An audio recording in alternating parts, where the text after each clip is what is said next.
Bismillahirrahmanirrahim. Assalamualaikum warahmatullahi wabarakatuh. Perkenalkan, nama saya Pranur Aliza, NPM 31220448, Prodi Pendidikan Agama Islam, Fakultas Agama Islam. Saya dari kelas PAIB. Di sini saya akan mempresentasikan PowerPoint saya yang berjudul Psikologi dalam Pandangan Islam. Pengertian psikologi. Menurut para ahli, psikologi mendefinisikan sebagai ilmu pengetahuan yang berusaha memahami perilaku manusia, alasan dan cara mereka melakukan perilaku manusia, alasan dan cara mereka melakukan sesuatu, dan juga memahami bagaimana makhluk tersebut berpikir dan berperasaan.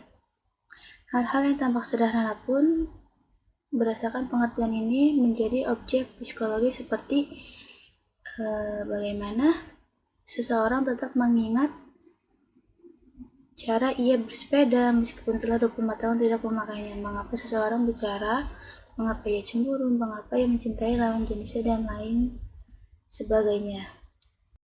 Adapun psikologi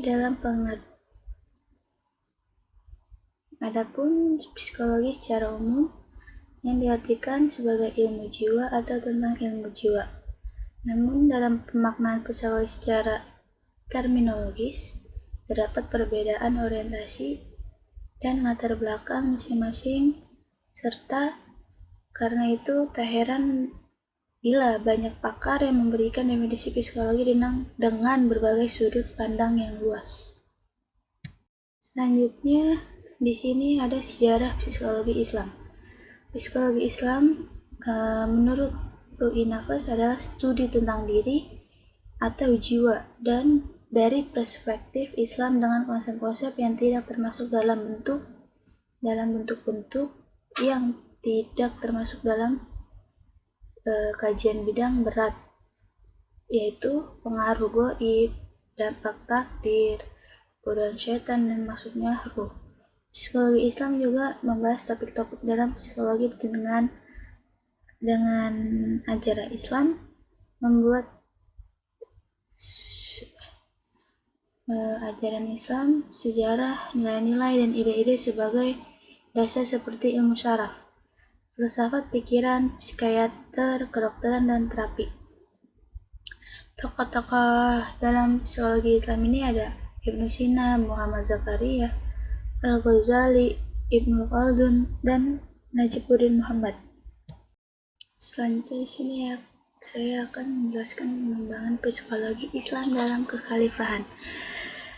Setelah Abbasiyah didirikan dengan Baghdad menjadi ibu kota mereka, penguatan kekuasaan dan peluasan kekaisaran mereka berarti akumulasi pengetahuan terutama di dalam sains, dari astronomi hingga matematika, tetapi kedokteran dan kesehatan selalu menjadi prioritas utama karena pentingnya menjaga orang-orang di sekitar dan diri Anda sendiri sebagai muslim.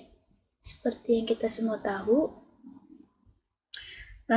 pentingnya untuk tidak hanya menjaga kesehatan spiritual orang lain dengan mengizinkan mereka untuk sholat di mana dan kapan mereka mau, tidak mengalihkan perhatian mereka dari Al-Quran, dan selamanya mendorong kemajuan dalam pengetahuan Islam dan Arab dan lain-lain.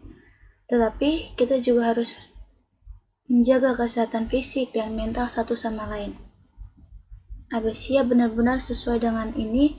Ada bangsal terpisah untuk pria, wanita, penyakit dalam, pasien bedah, penyakit menular, dan sakit jiwa. Latihan ekstensif, fasilitas canggih, dan spesialis selalu tersedia untuk memberikan perawatan dan pengobatan terbaik bagi semua pasien.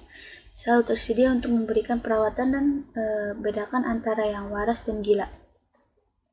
Tapi juga tidak membeda-bedakan agama. Hidup adalah hidup dan manusia adalah manusia.